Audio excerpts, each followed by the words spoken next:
yang sebenarnya sangat pentinglah, core dalam bab puasa ni, iaitu rukun yang kedua.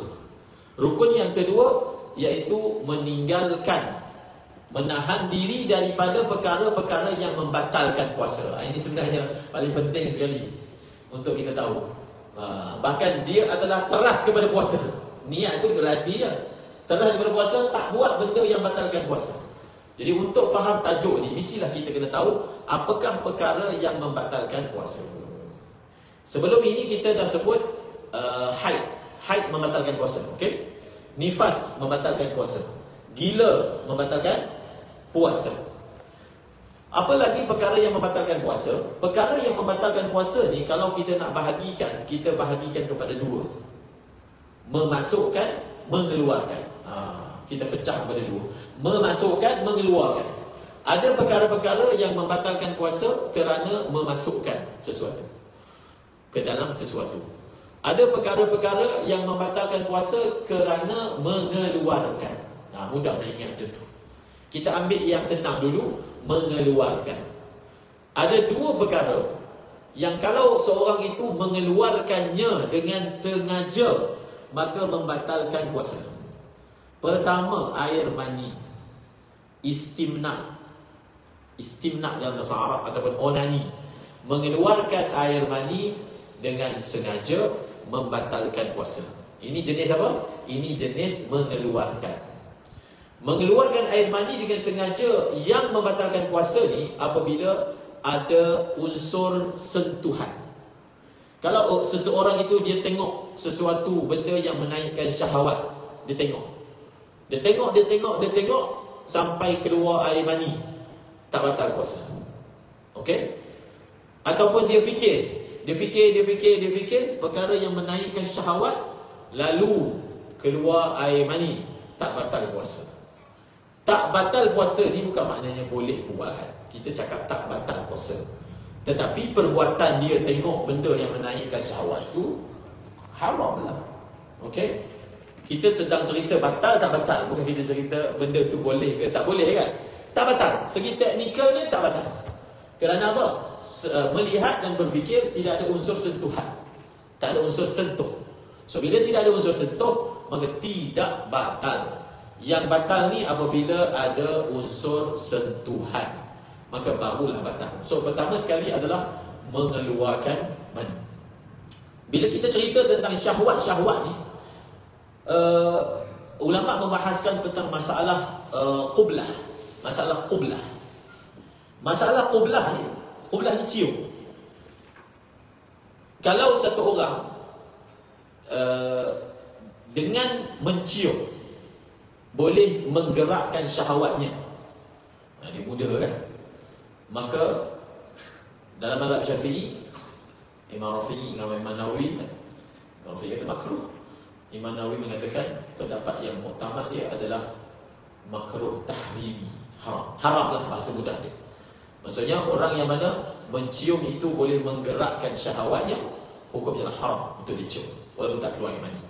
Walaupun tidak keluar air mani, hukumnya adalah haram. Tetapi kalau mencium itu tidak menggerakkan syahwatnya, bagus untuk dielakkan juga. Dia elakkan juga. Biasanya tak gerak syahwat, tiba cium orang tu jadi gerak pula. Takut jadi macam tu pula. So tak payah buat. Syaitan ni pandai kan. Waktu yang diperlukan dia tak datang. Waktu yang orang kena tahan diri, dia tiba-tiba dia gerakkan syahwat.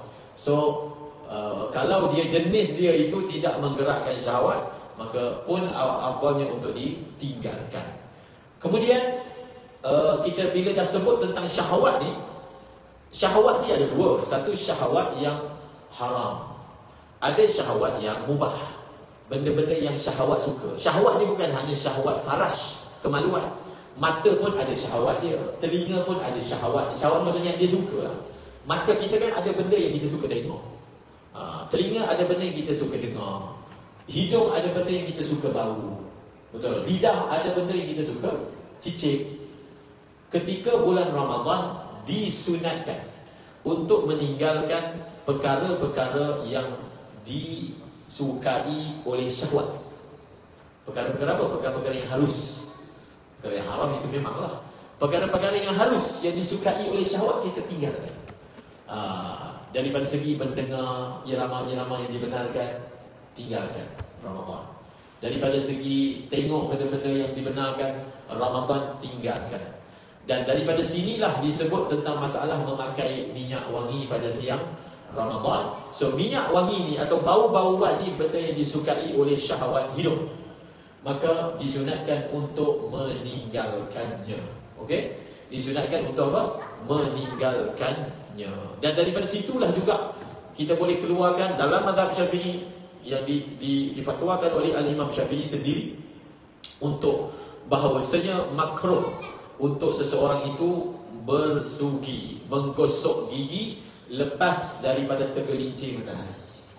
Lepas tergelincir matahari, bukan Ramadan je. Kalau dia puasa, lepas tergelincir matahari, makruh untuk menggosok gigi, makruh untuk bersugi. Sebab apa? Sebab apa? Mungkin ada orang dia guna akal dia hujah pakai akal. Apa? Takkanlah Islam ajar busuk-busuk, kan dia kata tu. Takkanlah Islam ajar busuk-busuk. Busuk-busuk ni mana ada dalam Islam? Kita kata tak betul, kan? Kalau nak hujah bukan guna kaedah macam tu. Lah apa hadis ke apa. Siapa kata busuk-busuk tak ada dalam Islam? Ketika orang sedang ihram, kan? Bukankah dia tak boleh pakai minyak wangi? Dia tak boleh potong bulu? Tak boleh. Semua yang wangi tak boleh. Walaupun dia berada dalam ihram 10 hari, 10 hari tak boleh pakai minyak wangi. Tak boleh. Tak dibenarkan. Supaya apa? Supaya dia tazallul. Tazallul maksudnya dia rendahkan diri, dia berada dalam keadaan paling lekeh untuk dia menghadap Allah Ta'ala. So sebab kata tak ada. Ada. Sebab orang ni kalau dia bermewah-mewah sangat, dia punya nafsu dia tak boleh terbiah. Nafsu dia duk naik je. Nafsu jiwa, nafsu hati. So antara cara terbiah dia seperti itu. So antara alasan Imam Syafi'i sebut macam ni. Nabi SAW bersabda, la khalufu famis saimi atyabu indallah min rihil misk. Bau busuk mulut orang yang berpuasa lebih wangi di sisi Allah daripada bauan kasturi. Bau tu Allah suka. Dan bila orang puasa, dia sahur, kan? Jadi mulut ni tak bau lagi sebab bau makan. Bila dah lewat sampai ke tengah hari, barulah bau tu keluar. So kata Imam Syafi'i, oleh kerana zuhur tu barulah bau itu keluar, maka kita tetapkan daripada zuhur makruh untuk dia bersihkan gigi. Supaya apa? Nak kekalkan bau tu, supaya bau tu jangan hilang. Bau itu kan disukai oleh Allah. So bila bau tu disukai Allah, kamu pergi buang. Kamu pergi buang dengan cara menggosok gigi, dengan cara bersugi, maka maknanya kamu hilangkan benda yang Allah suka. Jadi hukumnya makruh. Nampak tu dia punya alasan-alasan yang itu. Ialah walaupun jumhur ulama mengatakan tidak makruh. Imam Nawawi pun memilih pandangan tak makruh. Tapi saya nak sebutkan tentang apa alasan yang diberikan oleh Al-Imam Syafi'i berkaitan dengan kemakruhan perkara ini. Kemudian yang kedua, perkara yang membatalkan puasa jenis mengeluarkan. Apa dia? Muntah. Yang pertama tadi keluarkan air mani. Yang kedua mengeluarkan muntah dengan sengaja. Istiqa'ah dalam bahasa Arab. Dia contohlah dia korek jolok buat muntah. So memuntahkan diri. Benda tu tak keluar, dia panggil muntah tu. Lalu dia muntah. So memuntahkan diri, menyebabkan diri muntah dengan sengaja boleh membatalkan puasa. So dua perkara ini adalah perkara yang membatalkan puasa jenis apa? Mengeluarkan. Dua. Pertama mengeluarkan air mani, yang kedua mengeluarkan muntah. Mengeluarkan air mani dipanggil istimna dan mengeluarkan muntah dipanggil istiqa'ah. Kemudian perkara yang membatalkan puasa jenis memasukkan. Memasukkan. Perkara yang membatalkan puasa jenis memasukkan banyak. Pertama, perkara yang membatalkan puasa jenis memasukkan adalah apa? Jima. Jadi kalau seorang itu berjima di siang Ramadan dengan dia memasukkan hasyafahnya ke dalam farash, sama ada depan ataupun belakang, maka membatalkan puasa. Jima lah, sama ada dengan cara hadapan ataupun dengan cara belakang, dubur atau kita panggil liwat, dia membatalkan puasa. Itu yang pertama. Kemudian yang seterusnya, memasukkan sesuatu ain ke dalam rongga melalui laluan terbuka. Tu ayat dia. 3 poin. Memasukkan ain ke dalam rongga melalui laluan terbuka. 3. Cukup 3 syarat ni barulah batal. Memasukkan ain. Ain ni maksudnya benda yang ada fizikal. Ain ni apa? Benda yang ada fizikal. Memasukkan benda yang ada fizikal ke dalam rongga melalui laluan terbuka, maka membatalkan puasa. Maksudnya, kalau yang masuk dalam rongga kita dia bukan benda yang ada fizikal, contoh oksigen, contoh ni nafas. Yalah, tekan nafas mata puasa pula. Mati je semua. Jadi, benda yang masuk ni kalau dia bukan ain, tak batal puasa. Ain ni ada 2. Ain ada 2. Benda yang ada fizikal ni ada 2. Pertama, dalam bahasa Arab, jamid. Yang kedua, sa'il, ma'i. Ataupun yang pertama liquid, kita panggil apa? Liquid, cecair. Yang kedua, pepejal.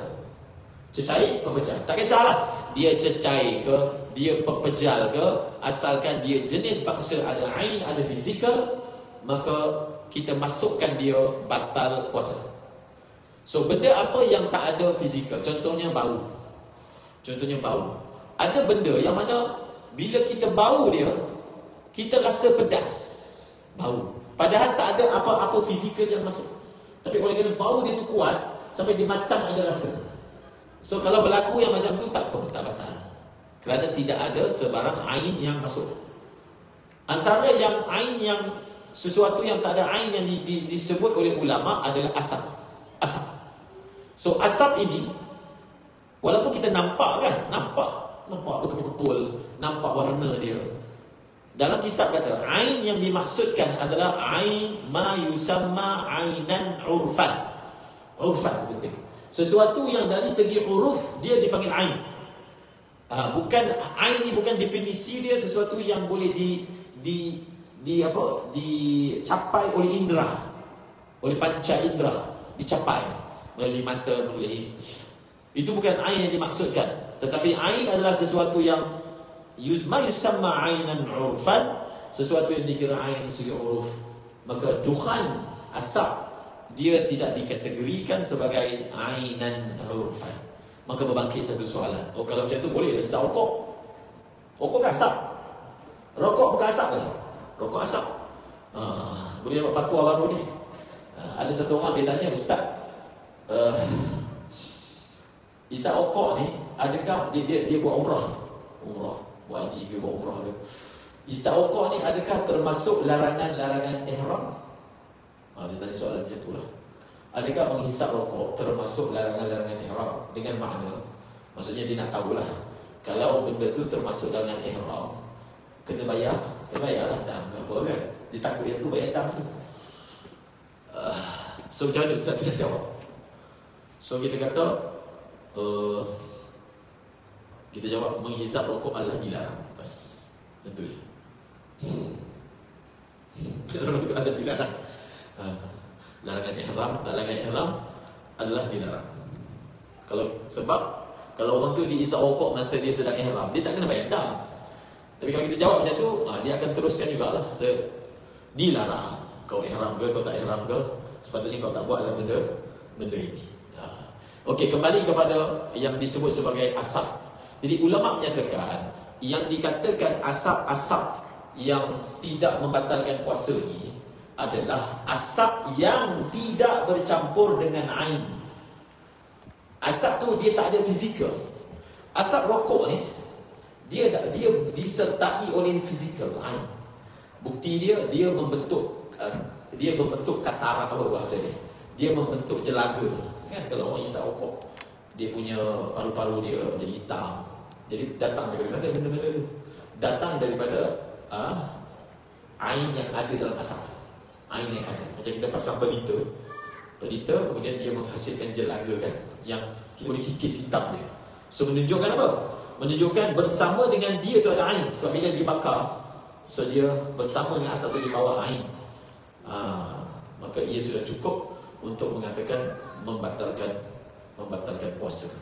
Okey, kita dah bahas tentang ain. Kemudian kalau ain yang masuk, dia mesti masuk ke rongga. Kalau ain itu dia tak masuk ke rongga. Rongga ni maksudnya rongga dalam. Rongga ni ada dua. Satu rongga luar, satu rongga dalam. Yang akan membatalkan puasa kalau dia masuk ke rongga dalam. Okey, contoh. Mulut. Saya masukkan sesuatu dalam mulut saya. Mulut je lah, tak telan. Mulut ni dari satu segi dia rongga lah. Betul, dia macam ada gua kan, mulut. So adakah saya masuk sesuatu, contohnya apalah saya masuk, saya kulung, saya ambil plastik, saya gigit. Plastik tak ada apa-apa flavor, tak ada. Plastik kosong, masukkan dalam mulut. Walaupun mulut ni dari satu sudut dia ni macam rongga kan, tapi dia luar, tak batal. Yang batal ni kalau masuk ke dalam rongga dalam. Okey, rongga dalam. Nanti kita akan terangkan rongga pula. Ada berapa rongga dalam tubuh kita yang mana kalau masuk ke dalam rongga itu membatalkan puasa. Poin yang kita nak sampaikan, dia masuk ke rongga. Kalau dia tak masuk ke dalam rongga, contohnya hidung. Satu orang dia masukkan jari dalam hidung, lubang hidung. So lubang hidung ni dia ada rongga dalam, batin dia ada zahir. Yang batal itu kalau sampai ke dalam rongga dalam. Ke dalam rongga dalam. Adapun kalau dia sampai ke dalam rongga luar, tak batal. Maknanya apabila kita nak belajar tentang benda batal puasa, kita kena tahu border antara rongga luar dan rongga dalam. Border dia. Kemudian yang ketiga tadi disebut membatalkan puasa kalau masuk ke dalam rongga itu melalui laluan terbuka. Kalau masuk ke dalam rongga bukan melalui rongga terbuka, maka tak batal. Contoh, kita ambil minyak, kita tonyong kat badan kita, tonyong, minyak tu hilang. Mana minyak tu pergi? Dia meresap masuk melalui liang-liang roma. Okey, liang-liang roma ini tidak dikira sebagai laluan terbuka. Maka walaupun minyak masuk, kita memang merasai. Bila kita sental, tonyong, gosok minyak tu, kita memang merasai dalam kulit dalam tu, kita rasa kesan minyak tu. Tetapi tak batal puasa. Sebab apa? Sebab dia tidak masuk melalui laluan terbuka. Dia masuk ke dalam, tapi tidak melalui laluan terbuka, tidak membatalkan puasa. Contoh yang lain, kita bercelak, kita pakai obat titis mata pada siang Ramadan, adakah membatalkan puasa? Majoriti ulama mengatakan boleh bercelak di siang Ramadan. Bercelak di siang Ramadan tidak membatalkan puasa. Walaupun satu orang kalau dia pakai celak, dia merasai kesan celak itu ditekak. Siapa yang biasa pakai celak serbuk, dia tahu kalau siapa pakai celak, nanti masa dia ludah, air ludah dia jadi warna hitam. Betul tak? Siapa biasa pakai celak? Perempuan biasa pakai celak. Tapi perempuan pakai celak yang lilin tu, celak lilin kan. Celak yang sunnah ni, yang bagus ni, celak serbuk ismi. Nabi SAW bersabda, alaikum bil ithmidi fa innahu yumbitu sya'ra wa yajrul basara. Nabi SAW pakai celak ismi. Dia ubat mata. So dia serbuk, cara pakai dia boleh belajar. Dan siapa pakai celak dia tahu, kalau dia ludah air dia jadi hitam. Maksudnya apa? Celak tu dia turun sampai sini, sebab tu air dia jadi hitam. So adakah kalau dia melakukannya pada siang Ramadan, maka puasa dia batal? Tak. Kerana apa? Kerana mata tidak dianggap sebagai laluan terbuka. Dia memang confirm, celak tu confirm masuk ke dalam, confirm. Tetapi oleh kerana mata tidak dianggap sebagai laluan terbuka, maka walaupun masuk ke dalam, tidak membatalkan puasa, cuma disunatkan. Ataupun tanpa hajat adalah makruh untuk bercelak di siang Ramadan, kerana ada ulama yang menghukumnya sebagai membatalkan puasa.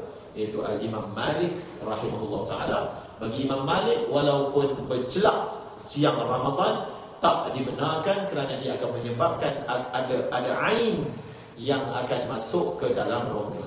Ada ain yang akan masuk. So, walaupun mazhab Syafi'i tak batal, kita bagus kalau tak ada apa-apa keperluan yang mendesak untuk kita meninggalkan bercelak pada siang daripada bulan Ramadan.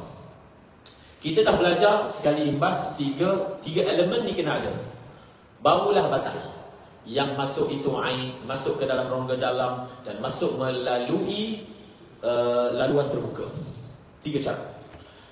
Yang masuk itu ain, masuk ke dalam rongga dalam melalui laluan terbuka. Yang masuk itu ain ke dalam rongga dalam melalui laluan terbuka. Sekarang kita cuba tengok ain, rongga kat badan ni. Kita mulakan dengan rongga telinga. Kita ada rongga telinga, kita ada rongga hidung, kita ada rongga tekak kerongkong, kita ada rongga perut, kita ada rongga melalui kubul, zakar, faraj, melalui dubur, melalui otak pun ada. Tapi kita ambil yang common dulu, iaitu telinga. So telinga ni dia ada dalam, dia ada luar. Yang batal ni kalau masuk ke dalam, masuk luar tak batal. Okey? Hidung ada dalam, ada luar. Yang batal kalau sampai masuk ke dalam, kalau luar tak batal. Mulut ada dalam, ada luar. Yang batal kalau masuk ke dalam, kalau luar tak batal. Kubul, dubur, dia ada luar, dia ada dalam. Yang batal kalau masuk ke dalam, kalau luar tak batal. So luar dalam ni kalau kita belajar fiqh memang kena belajar. Buka sikit gambar anatomi untuk lagi senang, untuk tunjukkan. Saya pun ada tulis dalam Facebook lah. Dia mungkin kita boleh share nanti. Dia gambar, kita boleh share gambar. Yang mudahnya macam ni lah. Kita tengok kat telinga kita. Kita tak boleh nak tengok telinga kita, masalahnya tengok telinga orang lain. Nantilah perempuan tak boleh tengok, kita duduk. Kita tengok telinga ni. Telinga ni kan, dia ada ruang dalam. Yang dalam tu ada gegendang, macam guru lah, jauh, itu dia panggil jauh. Jadi telinga ni dia ada macam lereng-lereng, masuk dalam lubang. Betul tak? Ke salah? Telinga ni kalau saya masukkan jari telunjuk, saya masuk, puasa saya tak batal. Sebab jari telunjuk ni dia tak boleh sampai ke rongga dalam, tak boleh, sebab jari telunjuk besar. Telinga ni kecil lubang dia. Jadi telinga ni, ruang dalam ni adalah ruang, dalam bahasa Arab disebut dengan lafaz ma wara al-muntabiq. Itu boleh rujuk Bushra Al-Karim. Antara kita yang bagus untuk terangkan hudud al-bawatin ni, kita tengok Bushra Al-Karim. Jadi dia kata ma wara al-muntabiq. So telinga, kalau saya pergi kat telinga orang, tengok telinga dia, kita nampak yang luar, yang dalam tak nampak. Kalau nak mudah-mudah bahasanya, yang tak nampak tu itu yang dalam. Yang nampak tu luar, yang tak nampak tu dalam. Kecuali kalau pakai teropong lah, itu dah cerita lain kan. So kalau saya pergi dekat macam ni, saya nampak luar je, yang dalam tu dah gelap. Yang luar tu luar, yang belakang tu adalah dalam. So kalaulah benda asing itu masuk sampai belakang tu, barulah batal. Kalau sekadar pakai ini, memang tak masuk, dia tak sampai.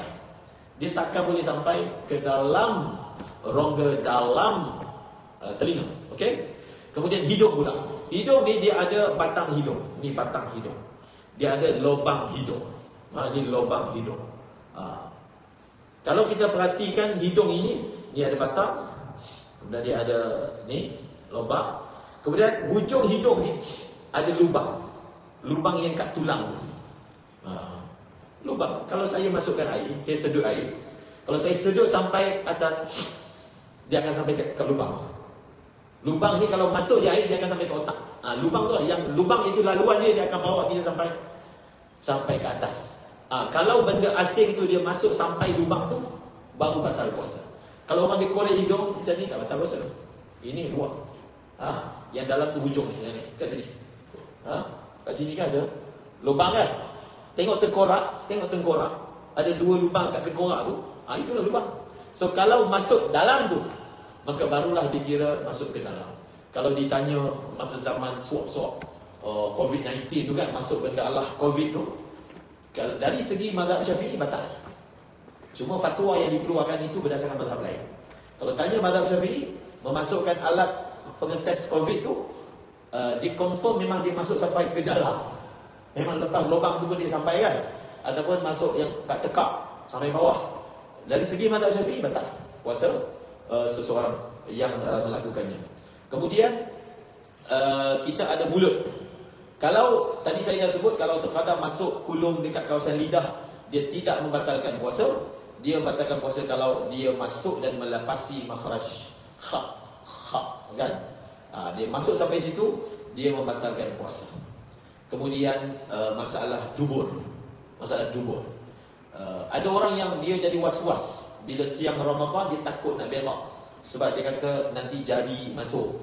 Bila jari masuk nanti melepasi kawasan sehingga sampai ke rongga dan jadi susah, puasa dia batal. Dia sebenarnya bila kita buang air besar, kawasan zahir daripadanya kita wajib masuk, wajib kena air. Jadi kawasan yang kita wajib istinja itu semua kawasan zahir. So kalau itu kawasan zahir, kena jari ke apa tak batal puasa, itu zahir. Yang sama juga disebut dalam kitab, dia kata yang membatalkan puasa adalah al-mujawwaf, kawasan berongga ba'dal masrubah, kawasan berongga selepas halaqah dubur. Jadi dubur satu orang tu dia ada mudah bahasa lubang kemut lah. Takut tak faham saya guna perkataan tu. Dalam bahasa Arab dia panggil halaqah dubur. So bila kita buang air, so kita kena istinja. Kawasan yang kita kena basuh, kena masukkan jari apa semua, kawasan tu semua zahir. So kalau sampai jari dia tak batalkan puasa. Yang batalkan puasa ini lubang dubur. Kalau jari itu masuk melepasi dia, sebab dia lubang ni atas ni dia ada rongga. Kalau sampai ke rongga selepas lubang halaqah dubur itu ataupun daging yang mengemut itu, maka barulah batal puasa. Kalau dia hanya berleka di sekitar kawasan buasi ataupun orang panggil buasi juga, maka ia tidak membatalkan puasa. Kalau dia sampai atas lagi sehingga masuk ke mujawwaf, ruang berongga, maka barulah membatalkan puasa. Ada orang dia memasukkan ubat daripada bahagian tubuh, contoh, ataupun memasukkan kamera untuk tujuan rawatan, check up. Sama ada masuk melalui kubul depan, masuk melalui dubur. Contoh Ramadan perlu check up, perempuan yang buat check up bersalin contohnya, maka ada waktu-waktu yang mana doktor akan cek sehingga memasukkan sesuatu ke dalam kemaluan dia. Dalam mazhab Syafi'i boleh membatalkan puasa. So kalau macam tu, macam mana saya memang ada check up? Soalan dia, saya memang ada check up. Check up itu datang di siang Ramadan, dan check up itu perlu memasukkan kamera misalnya, masukkan jari misalnya. Kita cakap macam ni, boleh adjust ke tak boleh adjust? Maksudnya check up tu boleh adjust ke tak boleh adjust? Contohnya check up bulanan sebelum bersalin kan, benda tu memang mesti tak boleh skip walaupun satu kali. Sebenarnya check up tu dia bukan mesti pun, kecuali kalau dekat-dekat anak kan. Kalau dia skip pun dia tak jejas sangat lah dari segi kesihatan. Ataupun boleh tak adjust waktu malam. Ada tak klinik yang malam buka untuk check up, contoh? Soalan ni, boleh adjust ke tak boleh adjust? Contoh dah check up ni, dia memang kalau kita adjust, dia akan bawa sampai bulan-bulan berapa tak. Sedangkan saya perlu untuk mengetahui penyakit saya dengan kadar segala, contoh. Itu maknanya tak ada adjust lah. So kalau boleh adjust, kita kena adjust. Maksudnya contoh, kita skip, yang bulan Ramadan ni skip, kita tak buat. Ataupun kita buat pada waktu malam. Dengan syarat apa? Ia tidak memudaratkan. Tapi kalau dia tak boleh skip, siapa yang kata tak boleh skip tu? Doktor lah kata tak boleh skip. Doktor yang bertauliah. Bukan kita kata, orang bertauliah kata skip. Okey, kalau skip jadi apa? Dia adalah mudarat. Setara mana mudarat tu? Kalau benda tu kecil-kecil ditanggung. Kalau tak, dia buat juga check up pada siang Ramadan, dan puasa dia batal, tak ada masalah, dia qada pada hari-hari yang lain. Begitu cara menangani masalah yang disebutkan. Dan semua perkara yang disebutkan tadi itu yang membatalkan puasa, dia hanya akan membatalkan puasa dengan dua syarat. Pertama, tahu. Yang kedua, sengaja. Semua perkara yang saya sebutkan tadi membatalkan puasa tu, dia hanya akan batal puasa dengan dua syarat. Pertama, dia tahu. Yang kedua, apa? Yang kedua, sengaja. Contohlah, dia ni tak tahu. Dia tak terbayang lah yang kata kalau buat check up, masuk ke kamera dalam kemaluan tu batal puasa. Sebab dia faham puasa ni makan minum. Saya bukan makan. Bukan saya makan kamera tu. Dia faham macam tu. Lepas dia belajar contoh, oh tak boleh rupanya. So yang dah berlaku sebelum itu, kita hukum sah. Kita hukum sah sebab apa? Dia hanya akan batal kalau dia tahu benda itu tak boleh, dan dia buat itu dalam keadaan sengaja. Tapi kalau dia tak tahu, ataupun dia tahu tapi dia terlupa pada ketika itu, contoh termakan dan seumpamanya, maka untuk yang dah berlaku dalam keadaan tidak tahu, dalam keadaan tidak sengaja, maka ia tidak membatalkan puasa. So kita ada 12 minit. Kalau ada soalan lebih pun tak apa, boleh insyaAllah. Ada soalan?